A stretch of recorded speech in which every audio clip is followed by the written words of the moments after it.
The conference room at Thompson and Associates smelled like expensive cologne and desperation. My brother Derek stood at the head of the polished table, laser pointer in hand, walking through his quarterly presentation with the kind of confidence that came from never being told no. I sat in the back row, laptop open, ostensibly taking notes. In reality, I was monitoring a system deployment across 3 continents while pretending to care about Derek's sales projections. As you can see, Derek gestured at the slide behind him, our revenue growth has been exceptional. 23% year-over-year, driven primarily by strategic client acquisitions and... Derek, one of the investors interrupted, a silver-haired man named Charles Whitmore.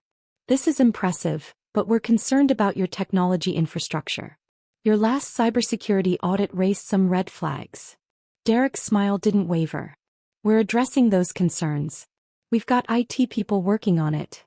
IT people? Another investor, a woman named Patricia Chin, leaned forward. Your company handles sensitive financial data for Fortune 500 clients. IT people seems vague. We have a solid team, Derek assured her. In fact, my own brother works in tech. He could probably explain it better than I could. Every head in the room turned toward me. I looked up from my laptop, meeting Derek's expectant gaze. Oh, don't worry, Derek continued, a patronizing note entering his voice. He's not part of our team. He does his own thing. Computer stuff, you know. Fixes servers, writes code, typical IT work. Charles raised an eyebrow. He's here because... Family support, Derek said with a laugh that made my jaw tighten. Mom insisted he come to at least one of my presentations. See what real business looks like, right, Alex? A few scattered chuckles around the room. I kept my expression neutral. What exactly do you do, Alex? Patricia asked, genuine curiosity in her voice. Before I could answer, Derek jumped in. Like I said, computer stuff. He's been doing it for years. Never really moved up into management or anything, but hey, some people are just more comfortable with the technical side. Nothing wrong with that. Nothing wrong at all, Charles agreed, though his tone suggested he found it slightly pitiful. I closed my laptop slowly, considering whether to correct Derek's characterization. But I'd learned years ago that sometimes silence was more powerful than words. Anyway, Derek clapped his hands together, redirecting attention back to his presentation. Let's talk about Q4 projections. We're looking at potentially breaking $30 million in revenue if we can close the Henderson deal. The meeting continued for another hour. Derek presented chart after chart, each one showing impressive growth, each one accompanied by his signature blend of charisma and carefully crafted confidence. The investors asked probing questions. Derek answered with the smooth assurance of someone who'd never encountered a problem he couldn't talk his way around. I sat in the back, watching, listening, and trying not to think about how typical this was. This was our dynamic, had been since childhood. Derek was the golden boy, charismatic, ambitious, destined for greatness. I was the quiet one, the nerdy one, the one who was good with computers, but lacked Derek's people skills, his drive, his star quality. Our parents had bought into this narrative completely. Every family dinner was a celebration of Derek's latest achievement, with occasional awkward attempts to include me in the conversation by asking if I'd fixed any interesting computers lately. The fact that I'd been running my own technology company for the past 8 years somehow never came up. Partly because I kept a low profile. Partly because they'd never asked. After the meeting, the investors filed out, shaking Derek's hand, offering congratulations and cautious optimism. Charles paused on his way out, glancing back at me. Nice to meet you, Alex. If you ever want to discuss enterprise security architecture, I'd be interested in your perspective. Thank you, I said simply. Derek waited until everyone had left before turning to me, still riding high on adrenaline. That went well, right? Patricia seemed really impressed with the Henderson numbers. It went fine. Fine. Derek laughed, loosening his tie. That was better than fine. I basically secured another round of funding. Did you see Whitmore's face when I showed him the growth projections? I saw. Thanks for coming, by the way. I know investor meetings aren't really your thing. Too much business talk, not enough technical stuff. He clapped me on the shoulder. But hey, Mom will be happy I included you. I stood up, tucking my laptop under my arm. Derek, about what you said. About the IT thing? Oh, don't take it personally. I was just explaining to the investors why you were here. They're not tech people either, so I kept it simple. Right. Simple. You know what I mean. Derek was already checking his phone, scrolling through messages. Anyway, I've got to run. Lunch meeting with a potential client. But we should grab dinner soon. I'll tell you about this new deal I'm working on. It's going to be huge.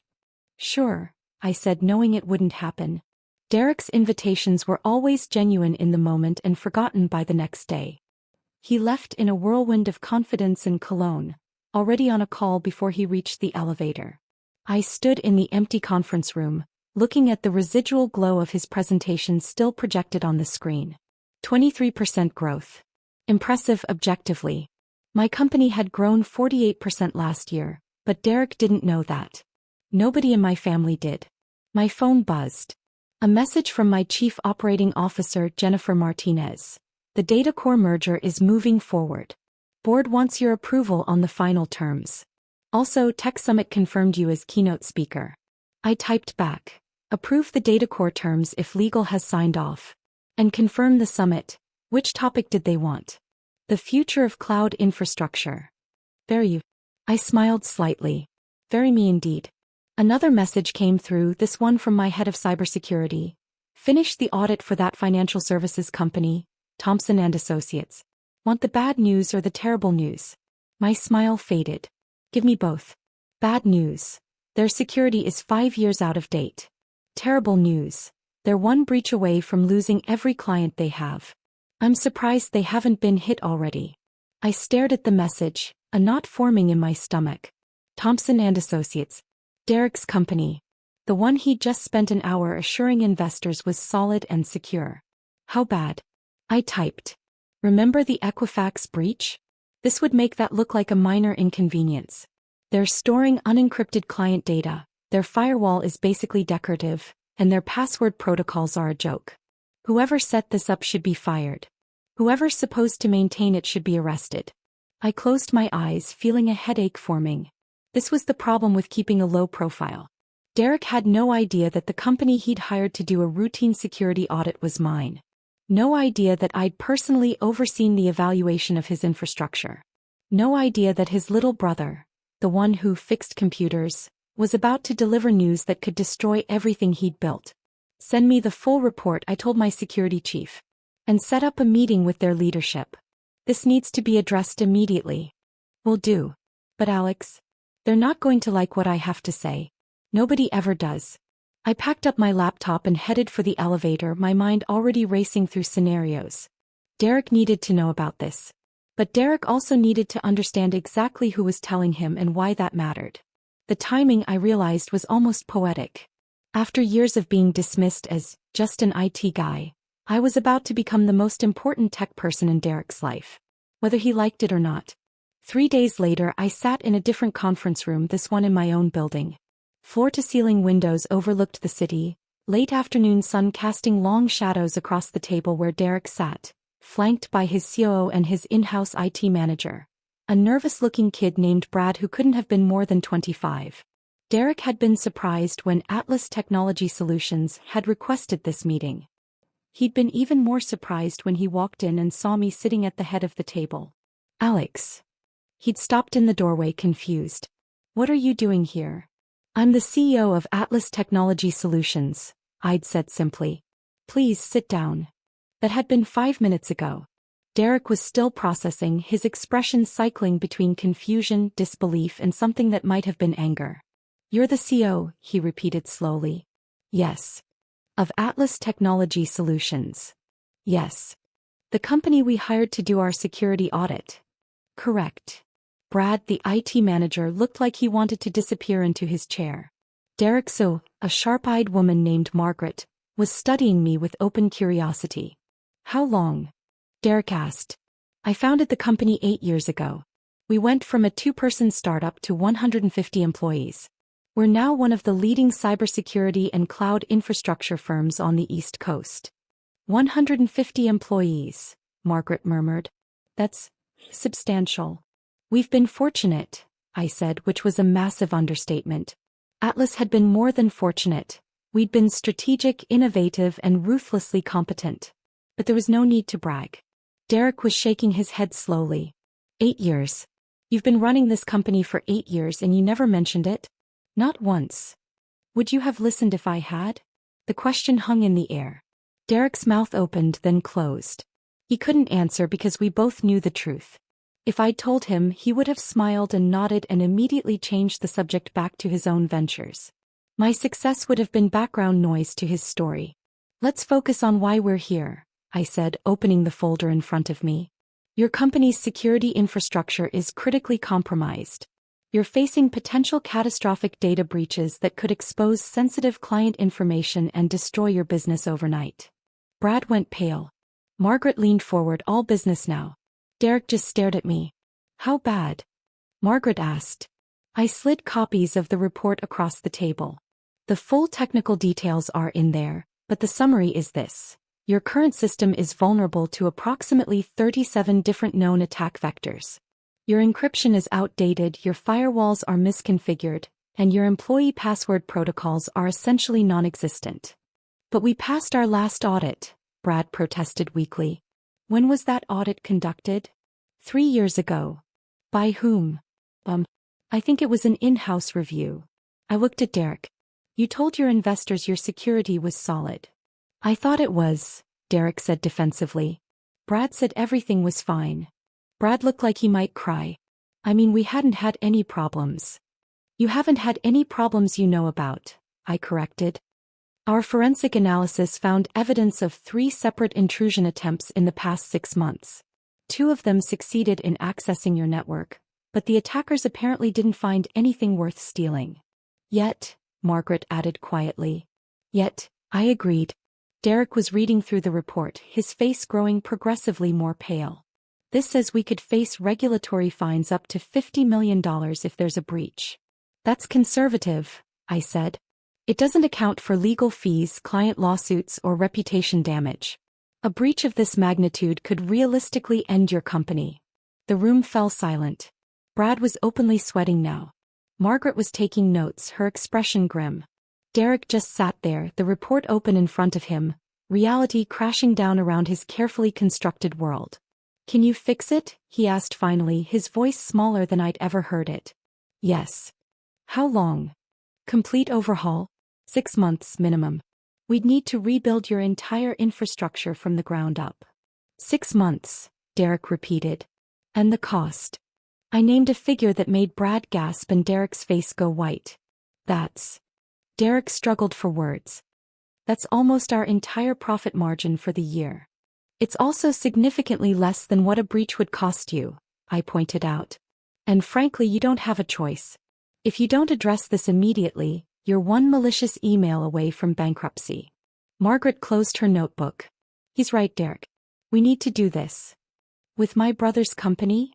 Derek's voice carried a note of something, resentment maybe, or wounded pride. With the best cybersecurity firm we can afford, Margaret corrected. The fact that it's Alex's company is irrelevant. What matters is protecting our clients and our business. Derek looked at me, really looked at me, perhaps for the first time in years. I could see him trying to reconcile the IT guy brother with the CEO sitting across from him, the one who'd just calmly explained how his entire business was hanging by a thread. Why didn't you tell me, he asked. About your company. About any of this. Would it have changed anything? I don't know. Maybe. Derek, I said carefully, at your investor meeting, you introduced me as someone who fixes computers. You told a room full of people that I do typical IT work. You implied I'd never moved into management because I wasn't capable of it. He had the grace to look ashamed. I didn't mean. You did mean it. That's how you see me. That's how you've always seen me. That's not fair. Isn't it? Kept my voice level. Every family dinner, every holiday, every time we're together, the conversation is about your achievements. Your deals, your growth, your success.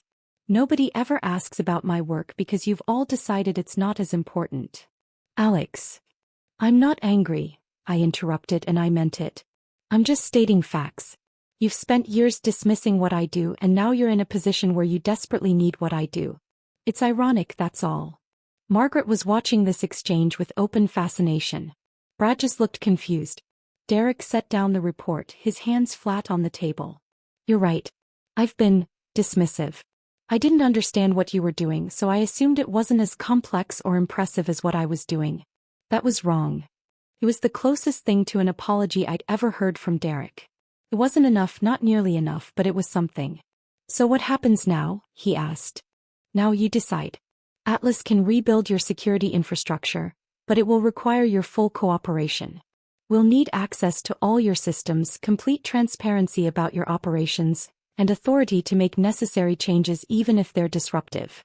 Disruptive how? We'll need to temporarily shut down certain systems, implement new protocols, retrain your entire staff. It won't be comfortable, but it's necessary. And if we don't?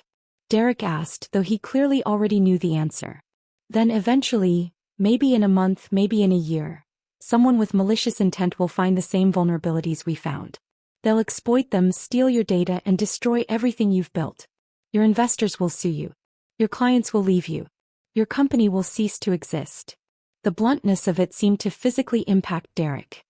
He slumped in his chair, the usual confidence draining out of him. Not much of a choice, he muttered. No, I agreed. It's really not. Margaret stood up, extending her hand to me. We'll need a formal proposal and timeline. Can you have something ready by Monday? I'll have it ready by tomorrow morning. He smiled, impressed. Atlas really is one of the best, isn't it? We don't make that claim ourselves, I said, shaking her hand. But our clients seem to think so. Brad mumbled something about needing to check on servers and fled the room. Margaret followed more sedately, leaving Derek and me alone in the conference room. Derek was still staring at the report, his finger tracing the executive summary. 150 employees, he said quietly. Revenue in the... Jesus, Alex. You're running a $40 million company. 43 million last year, I corrected. We're projecting 52 for this year. And you never said anything. You never asked. He looked up at me, and for the first time I saw something other than his usual confidence.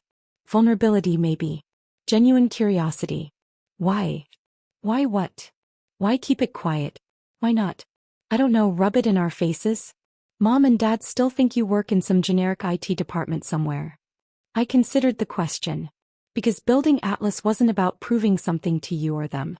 It was about building something that mattered, something I was proud of. Your approval or lack thereof didn't factor into it. That's... Derek searched for words. That's actually kind of mature. I'm 34 years old, Derek. Maturity shouldn't be surprising. He laughed, but it was a tired sound. I'm 37 and I'm just realizing how immature I've been. I started gathering my things, preparing to leave. Derek stood up, moving to block my path. Alex, wait. I need to. I should. He struggled and used to vulnerability. Thank you. For the audit. For being honest about how bad things are. For not just letting us fail. I'm doing this for your clients, I said. They deserve to have their data protected, even if your company didn't prioritize it. The words were harsh, but Derek didn't flinch. Fair. But still. Thank you. I nodded, stepping around him toward the door. Will you tell them? Derek asked suddenly. Mom and Dad. About Atlas. I don't know. Maybe. Does it matter? I think. Derek hesitated. Think they should know. I think I should have known. Well, I said, opening the door. Now you do.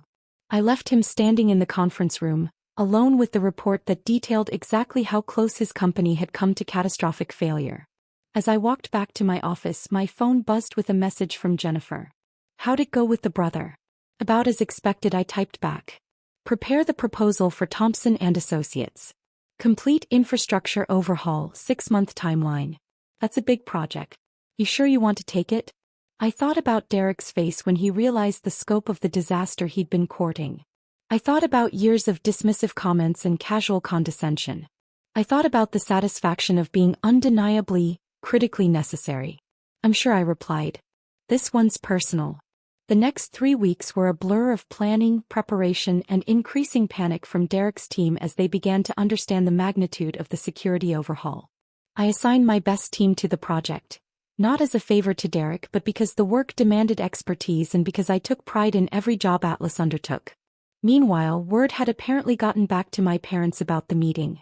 My mother called on a Wednesday evening, her voice pitched with confusion. Alex, honey, Derek said something about you running a company? A technology company. That's correct. But you've never. We thought you worked for someone else. In their IT department. No, Mom. I've been CEO of Atlas Technology Solutions for 8 years.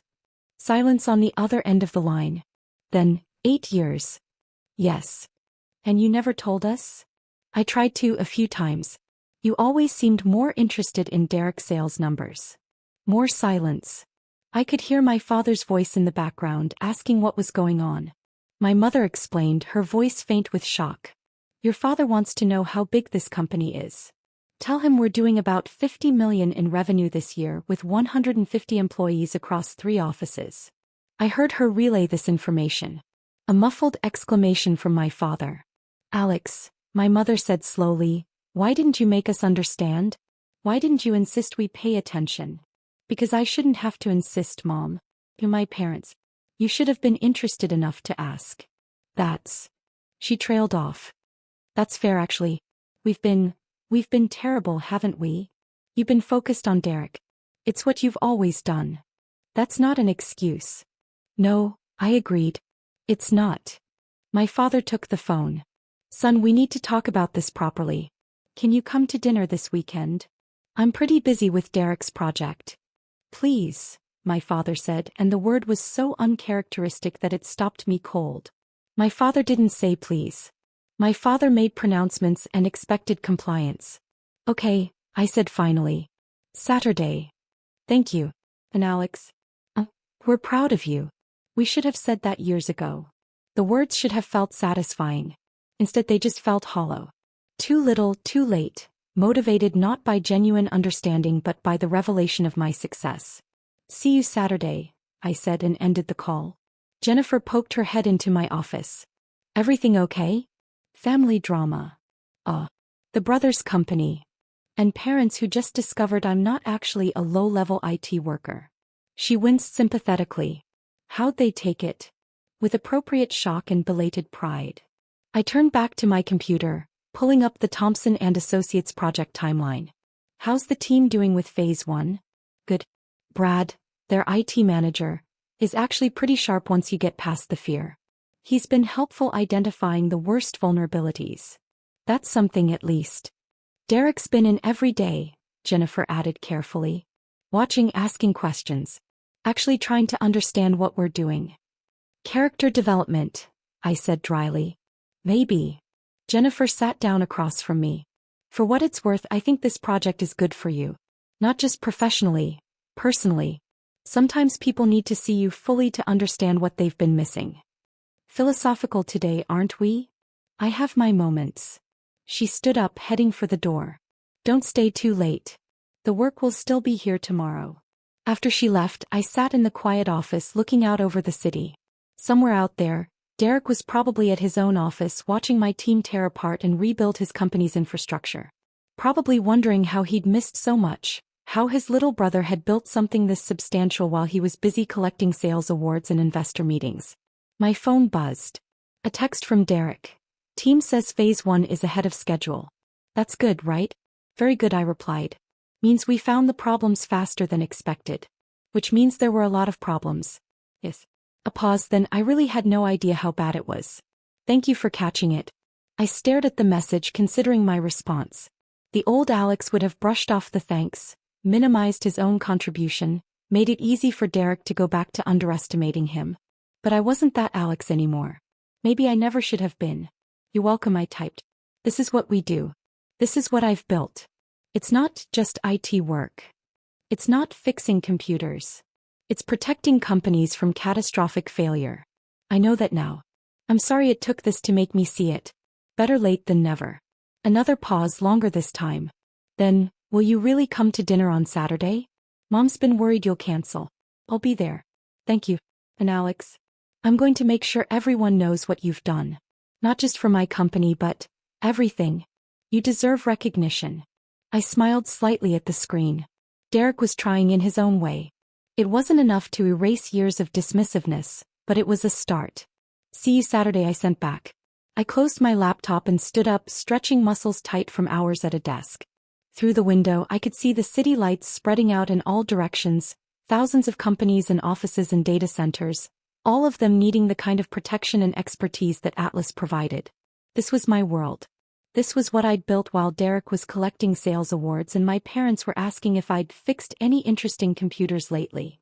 They were about to get a comprehensive lesson in exactly what their youngest son had accomplished. And this time they were going to pay attention. Whether they liked it or not. Saturday dinner was a different affair than usual. My parents' dining room felt smaller somehow, or maybe I just took up more space now that they knew the truth. Derek arrived with Margaret. A power move on his part, I suspected, bringing someone who could testify to my competence. My mother had cooked my favorite meal, which was touching in its transparency. My father actually asked about my day before launching into any other topics. Small gestures but significant. So, my father began once we were all seated. Atlas Technology Solutions. I looked it up. Very impressive portfolio of clients. Thank you. Several Fortune 500 companies, government contracts, international clients. We've been fortunate. Derek tells us you're rebuilding his entire security infrastructure. That's correct. My mother set down her fork. Alex, honey, why didn't you tell us about all this? Here we go, I thought. I tried to, Mom. Several times. Remember last Christmas when I mentioned I'd acquired a competitor? You said, "That's nice, dear," and immediately asked Derek about his sales numbers. She had the grace to look ashamed. I don't remember that. I do. Derek spoke up. He's right, Mom. I've been thinking about it all week. Every family dinner we talk about my deals, my clients, my success. We never really asked Alex what he was doing. We just assumed it wasn't as important. Because you told us he worked in IT, my father said, a note of defensiveness in his voice. He does work in IT, Margaret interjected smoothly. He's just the CEO of an IT company. There's a bit of a difference between that and what you were imagining. Obviously, my father muttered. The thing is, Derek continued, and I could see he'd been rehearsing this, Alex built something incredible. While I was focused on sales and growth, he was building a company that's actually more successful than mine. More revenue, more employees, more impact. And he did it quietly without bragging or demanding attention. Unlike someone at this table, my mother said, looking pointedly at Derek. Unlike me, Derek agreed without rancor. I've spent years bragging about every achievement and Alex has spent years actually achieving things without mentioning them. So why not mention them? My father asked me directly. Why keep it all secret? It wasn't secret, I said. It was private. There's a difference. I didn't hide my success. I just didn't push it on people who weren't interested in hearing about it. We would have been interested. Would you? I interrupted gently. Be honest, Dad. If I'd told you 5 years ago that I was starting a technology company, what would you have said? He opened his mouth, then closed it. We both knew the answer. He would have smiled, said something vaguely encouraging, and then asked Derek about his quarterly earnings. That's what I thought, I said. The table fell silent. My mother was crying quietly. Derek was studying his plate. Margaret looked like she wished she were anywhere else. We've failed you, my father said finally, his voice rough. As parents, we've completely failed you. You haven't failed me, I said, and I meant it. You just didn't see me clearly. But that's not actually your fault. I could have demanded to be seen. I could have made you pay attention. I chose not to because I was building something for myself, not for your approval. But we should have given you approval anyway, my mother said. We should have been proud, been interested, been supportive. You're right, I agreed. You should have. But you weren't, and I survived it. I thrived, actually. I built Atlas without your support, which means it's entirely mine. There's something powerful about that. Derek looked up. Is that why you did it? To prove you didn't need us? No, I said honestly. I did it because I saw a market need and I had the skills to fill it. Your opinions never really factored into my business decisions. That might sound harsh, but it's the truth. My father leaned back in his chair, looking older than I'd ever seen him. When did you become so independent? So self-sufficient? Probably around the time I realized I wasn't going to get what I needed from this family, I said. So I built my own life, my own success, my own support system. Atlas is mine in a way nothing else has ever been mine. And we missed all of it, my mother whispered. Yes, I said simply. You did. Margaret cleared her throat. If I may offer an outside perspective, what Alex has built is remarkable not just in scale but in reputation. Atlas is known in the industry for integrity, expertise, and innovation. That doesn't happen by accident. That's the result of consistent excellence and ethical leadership. Thank you, I said, genuinely appreciating her support. I'm not blowing smoke, Margaret continued, looking at my parents. I've been in corporate management for 15 years. I know what good leadership looks like. Your son is exceptional at what he does. You should be enormously proud. We are, my father said quickly. We are proud, Alex. Even if we haven't shown it properly. I appreciate that. Can we? My mother hesitated. Can we start over? Pay attention properly this time. I considered the question carefully. Could they? Could this family fundamentally change its dynamics after years of established patterns? I don't know, I said honestly. But we can try. Derek raised his water glass. To trying.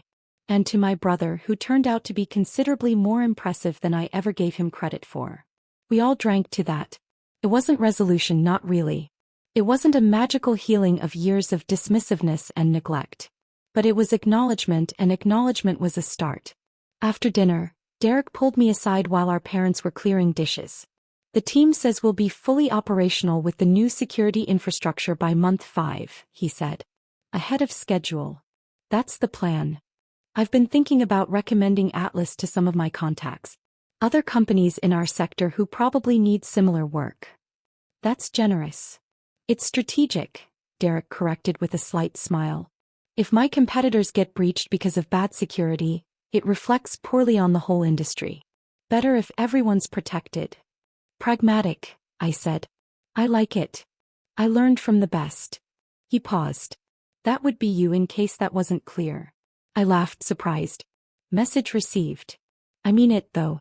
The way you've built Atlas, the reputation you've developed, the quality of your work. It's impressive. More impressive than anything I've done. You've done well for yourself, Derek. I've done adequately. You've done exceptionally. There's a difference. We stood there in the hallway, two brothers who'd spent years talking past each other, finally starting to actually communicate. Think we can make this work? Derek asked. The family dynamic, I mean. Now that everyone knows the truth. Honestly, I have no idea. But I'm willing to find out. That's all I can ask. Derek extended his hand. Partners. I shook it. Partners. My phone buzzed. Jennifer with an urgent message. Datacore merger just got complicated. Need your call with their CEO ASAP. I showed Derek the message. Duty calls. CO stuff? PO stuff, I confirmed. Go, Derek said. Save the merger. Do the important work that someone who just fixes computers definitely can't do. I smiled at the callback. I'll see you next week for the Phase 3 review. I'll actually pay attention this time, Derek promised. Really try to understand what you're doing. That would be nice, I said, and I meant it. I left my parents' house feeling lighter than I had in years. Nothing was fixed, not really. Years of family dynamics didn't reverse overnight. But something had shifted. They saw me now. Really saw me. Not as the disappointing son who worked in IT, but as someone who'd built something significant. As I drove back toward my office, my city spreading out around me in a grid of lights and possibilities, I thought about identity and recognition. About building something for yourself versus building something for others' approval. This was mine. Every line of code, every security protocol, every client relationship. I'd built it without their help, without their recognition, without their pride. And that made it more valuable somehow. More real. Their belated acknowledgement was gratifying, sure. But it wasn't necessary. I'd already proven everything I needed to prove. To myself. And in the end, that was the only audience that really mattered.